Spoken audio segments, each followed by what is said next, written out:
Did you know that FBI agents can often read your deepest secrets in under 30 seconds?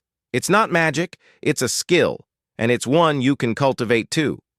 These are not just parlor tricks. These are fundamental insights into human behavior that will fundamentally alter the way you perceive everyone around you, from your closest family to complete strangers. Understanding the subtle language of the human mind and body isn't just about catching liars, it's about building deeper connections, navigating complex social situations, and truly understanding the unspoken truths that shape our interactions every single day.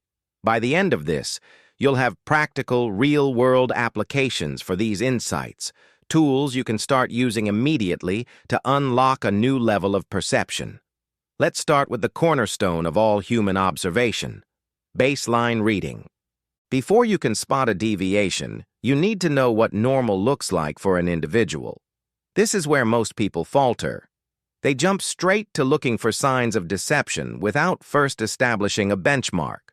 Think of it like this. If you don't know how a car usually sounds, how can you identify a new rattle? For an agent, establishing a baseline means observing a person when they are relaxed, comfortable, and not under any pressure.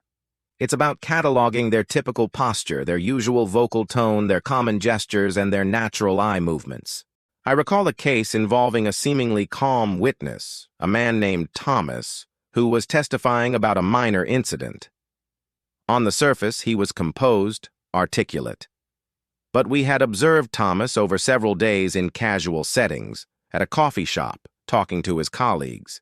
His baseline was a man who gesticulated wildly when he spoke, always leaning forward, his voice naturally rising and falling with enthusiasm. Yet, on the stand, he was rigid, his hands clasped tightly, his voice a monotone. The content of his testimony wasn't overtly suspicious, but the absence of his normal behavior was a glaring red flag.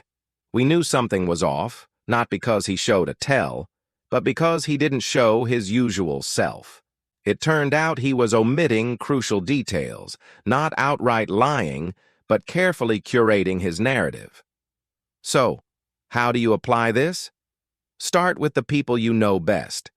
Observe your spouse, your children, your closest friends. When they are relaxed, perhaps watching TV or doing a mundane chore, what is their natural state? Does your daughter usually fidget with her hair when she's thinking? Does your husband always clear his throat before making a point? These are their baselines. Then when a stressful conversation arises, or when you suspect something is amiss, you'll have a reference point.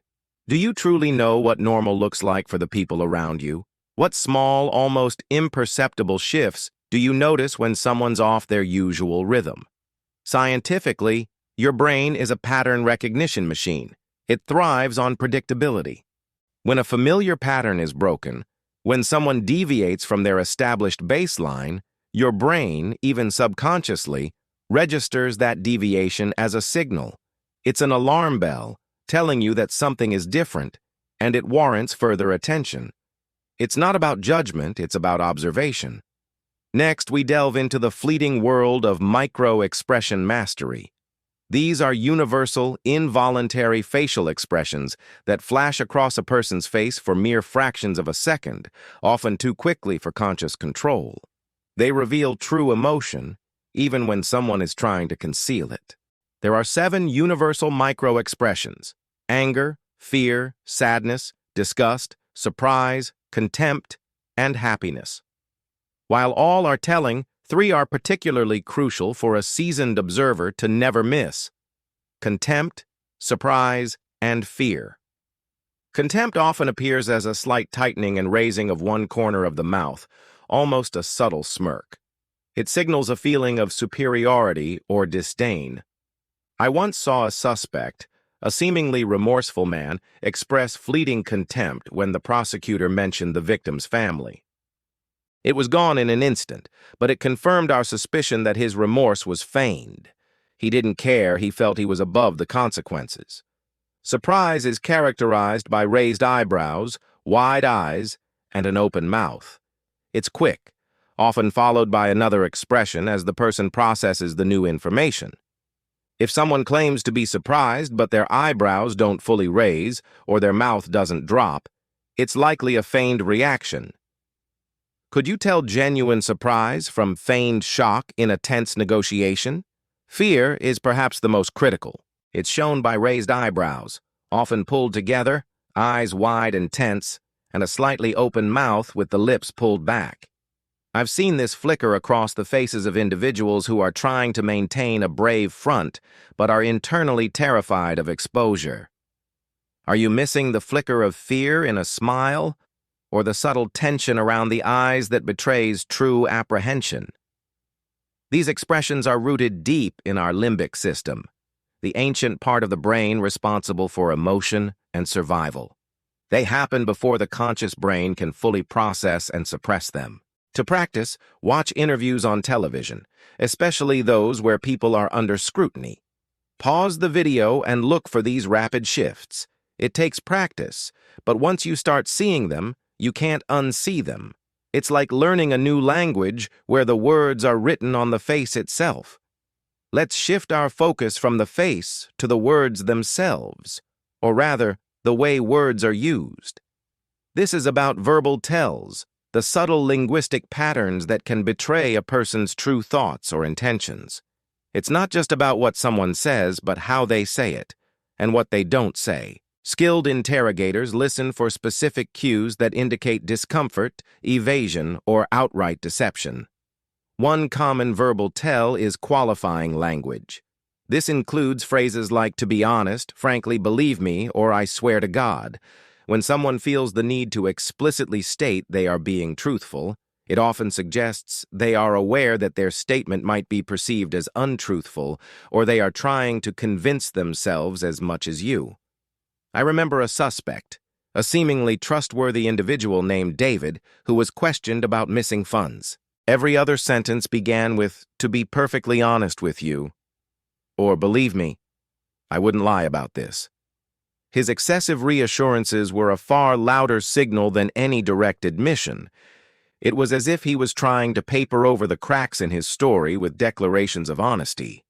Do you find yourself using these phrases more often when you're feeling defensive or uncertain about what you're saying? Another tell is distancing language. This happens when someone avoids using personal pronouns like I or my when discussing something they were directly involved in, or they refer to people by their titles rather than their names to create emotional distance. For example, instead of "I went to the store," they might say, "One went to the store," or instead of "John told me," they might say, "The manager informed me."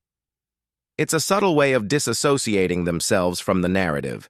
We had a case where a witness, Sarah, was describing an event she claimed to have seen. She consistently referred to the victim as the individual and the perpetrator as the person, even though she knew both of them well. This linguistic detachment suggested she was holding back, perhaps protecting someone or minimizing her own involvement. It's a subconscious attempt to create a buffer between themselves and the emotional or factual weight of the situation. Think about your own conversations. When you're recounting a story, do you naturally use I and we? Or do you sometimes find yourself using more general terms when you're uncomfortable with the full truth? The science behind this is fascinating. When we are being truthful, our cognitive load is lower. We simply recall and report. When we are fabricating or omitting, our brain is working harder, and these linguistic shortcuts or buffers emerge as a coping mechanism. They are tiny windows into the internal struggle between what is known and what is being presented. Now, let's move into the realm of the physical, the involuntary reactions our bodies betray when under duress. This is about stress response signals, the body language cues that scream discomfort, anxiety, and often deception. When someone is lying, or even just deeply uncomfortable with a topic, their body often enters a subtle fight, flight, or freeze mode. These are ancient, hardwired responses, and they are incredibly difficult to suppress. One of the most common signals is fidgeting or self-soothing gestures. This can manifest as touching the neck, rubbing the hands together, adjusting clothing, or even subtly scratching an arm. These are attempts to calm the nervous system. I remember a particularly tense interrogation with a man named Robert who was denying involvement in a theft. While he maintained strong eye contact and a steady voice, his hand kept going to his earlobe, rubbing it repeatedly. It was a small, almost imperceptible gesture, but it was a clear sign of internal anxiety, a self-soothing mechanism. It told me he was under significant stress, and that stress was likely tied to the truth he was trying to hide. Have you ever noticed yourself or others unconsciously touching their face or neck when asked a difficult question? Another key signal is restricted movement or rigidity. When people are being deceptive, they often become unusually still. Their gestures might be minimal, their posture stiff, almost as if they are trying to control every muscle to avoid giving anything away. Conversely, some might exhibit exaggerated movements, becoming overly animated in an attempt to appear natural or sincere. The key is to look for deviations from their established baseline. If someone is normally expressive but suddenly becomes very rigid, or vice versa, that's a signal. We had a witness, a young woman named Emily, who was usually quite lively and gestured a lot. When asked about a specific time frame, she suddenly became almost statuesque, her arms pinned to her sides, her voice flat. This rigidity was her body's way of freezing under pressure, a clear indicator of discomfort with the truth. The science here is rooted in our autonomic nervous system. When we experience stress, whether from a perceived threat or the cognitive load of fabricating a lie, our sympathetic nervous system kicks in. This triggers physiological changes, increased heart rate, shallow breathing, and a redirection of blood flow. These internal shifts often manifest externally as these subtle body language cues. It's the body's unconscious attempt to manage internal turmoil.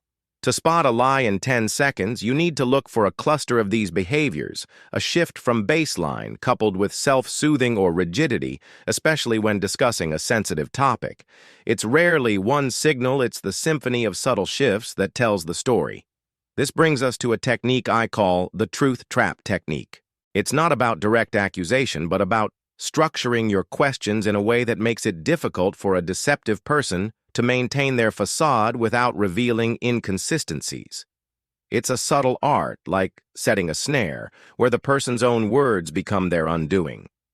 The goal is to create cognitive overload for the liar, forcing them to juggle their fabricated story with reality, leading to slips. One powerful aspect of this technique is asking open-ended questions that invite detailed narratives, rather than simple yes-no answers. A liar thrives on brevity because every extra word is another opportunity for a mistake. For instance, instead of asking, "Did you go to the store?" an FBI profiler might ask, "Walk me through your entire evening, starting from when you left work." This forces the person to construct a more elaborate narrative, which is harder to keep consistent. I once questioned a suspect, a seemingly calm individual named Mark, about his whereabouts on a particular evening. When I asked him to describe his drive home, including details like traffic, what he saw, and what he was thinking, he became visibly uncomfortable. He started with broad generalizations, then added vague details, and finally contradicted himself on minor points like which exit he took. It wasn't the big lie that caught him, but the small, inconsistent details in his fabricated journey. Have you ever noticed how people who are being evasive tend to give very short, clipped answers? Another element is introducing unanticipated details or questions about peripheral information. A liar practices their core story, but they rarely prepare for questions about the background details. If someone claims they were at a restaurant, you might ask, "What was the weather like when you left? Did you notice the color of the waiter's apron? How long did it take you to find parking?" These seemingly innocuous questions force the liar to improvise, and their improvisation often lacks the detail and consistency of real memory. Consider a situation where a colleague claims to have finished a report. Instead of asking, "Is the report done?" you might ask, "What was the most challenging section to write?" Which data point took the longest to verify? Their response, or lack thereof, will tell you more than a direct answer. The cognitive science behind this is elegant. When you tell the truth, you're accessing existing memories, which is a relatively low-effort process. When you lie, you're creating a new reality, which requires significant mental resources. You have to invent details, remember those invented details, and ensure they don't contradict known facts. By asking detailed, open-ended questions, especially about peripheral information, you increase that cognitive load exponentially. The brain struggles to maintain the fabricated narrative under pressure, leading to hesitation, inconsistencies, and the telltale signs we've discussed. It's like trying to juggle too many balls. Eventually, one is going to drop. Now let's talk about something darker, something that preys on our vulnerabilities. Spotting manipulation. This isn't just about catching a liar. It's about recognizing when someone is actively trying to control your thoughts, emotions, or actions for their own benefit. Manipulation is a subtle dance, often disguised as concern, flattery, or even love. Understanding its mechanics is your first line of defense. One of the most insidious forms of manipulation is gaslighting. This is when someone makes you question your own reality, memory, or sanity. They might deny things they said or did, twist events, or make you feel like you're crazy or too sensitive. I dealt with a case where a con artist, a smooth talker named Arthur, systematically gaslighted his victims into believing they were forgetful or confused, making them doubt their own financial records. He'd say things like, "I never said that, you must be misremembering," or "You're overreacting. It was just a joke." Over time, his victims started to believe him, eroding their confidence and making them easier to control. Have you ever felt like someone was subtly making you doubt your own perceptions, even about simple facts? Another common manipulative tactic is guilt tripping. This involves making you feel responsible for their feelings or problems, even when you're not. They might say, "After all I've done for you, how could you?" Or if you really cared, you would. It's a way of leveraging your empathy against you.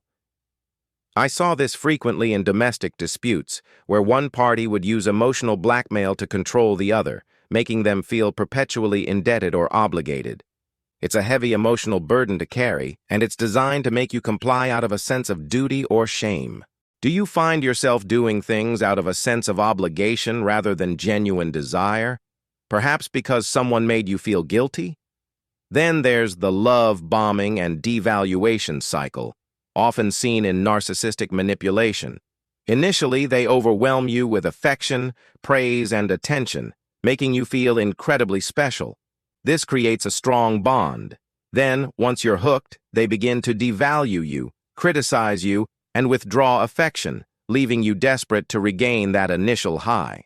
This keeps you constantly striving for their approval.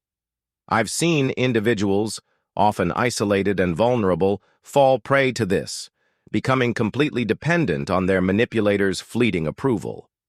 It's a psychological roller coaster designed to erode your self-worth and autonomy. The defense against manipulation lies in emotional intelligence and critical thinking. First, trust your gut. If something feels off, it probably is. Second, validate your reality. Talk to trusted friends or family members about what you're experiencing. A healthy perspective can help you see through the fog of manipulation. Third, set firm boundaries. Manipulators thrive on blurred lines. Clearly communicate what you will and won't tolerate. Scientifically, manipulation exploits our innate human desire for connection and approval, along with our tendency to seek patterns and explanations. By understanding these vulnerabilities, you can build a stronger mental fortress. Finally, let's turn the lens inward and talk about confidence cues, not just how to spot them in others, but how agents project authority and how you can harness these simple hacks for yourself. True confidence isn't about arrogance, it's about self-assurance, a quiet power that commands respect and trust. It's a language spoken through posture, voice, and presence, and it's something you can learn to articulate. One of the most immediate indicators of confidence is open and expansive body language. Confident individuals tend to take up space. Their shoulders are back, their chest is open, and their gestures are fluid and deliberate, not fidgety or constrained. Think of the classic power pose: hands on hips, feet shoulder-width apart. This isn't just a cliché, it's a physiological feedback loop. When you adopt a confident posture, even if you don't feel it internally, your brain starts to receive signals that align with that posture, leading to a measurable increase in testosterone, the dominance hormone, and a decrease in cortisol, the stress hormone. I recall a young, nervous detective fresh out of the academy who struggled with commanding a room. We worked with him on simply adjusting his posture, standing taller, making deliberate eye contact, and using slower, more intentional gestures. Within weeks, not only did he appear more authoritative, but he felt it, and suspects began to respond to him differently. They perceived him as more credible, more in control. Have you ever noticed how someone's entire demeanor shifts when they stand up straight and look you in the eye? Another crucial confidence cue is vocal modulation and pace. A confident voice is typically calm, clear, and well-modulated, avoiding both a monotone and excessive pitch variations. The pace is steady, not rushed, allowing for pauses that emphasize points. People who speak too quickly often do so because they fear interruption or don't believe their words hold enough weight on their own. Conversely, a confident speaker understands the power of silence. They don't feel the need to fill every void. Consider a time you heard a speaker who captivated you. Chances are their voice had a certain gravitas, a measured delivery that conveyed conviction. How does your own voice sound when you're under pressure? Do you speed up, or does your voice become higher pitched? To project authority yourself, start with your physical presence. Practice standing tall, with your shoulders relaxed and back. Avoid crossing your arms, which can signal defensiveness. When you speak, try to lower your vocal tone slightly and slow your pace. Incorporate deliberate pauses before and after important statements. Make consistent, but not aggressive, eye contact. These aren't just superficial adjustments, they are tools that can fundamentally alter how others perceive you and, more importantly, how you perceive yourself. Scientifically, these behaviors trigger a subconscious recognition in others of leadership and trustworthiness. Our brains are hardwired to respond to these ancient signals of strength and calm. By consciously adopting them, you're not just faking it, you're actively rewiring your own neurochemistry and influencing the social dynamics around you. It's about embodying the truth of your own capability,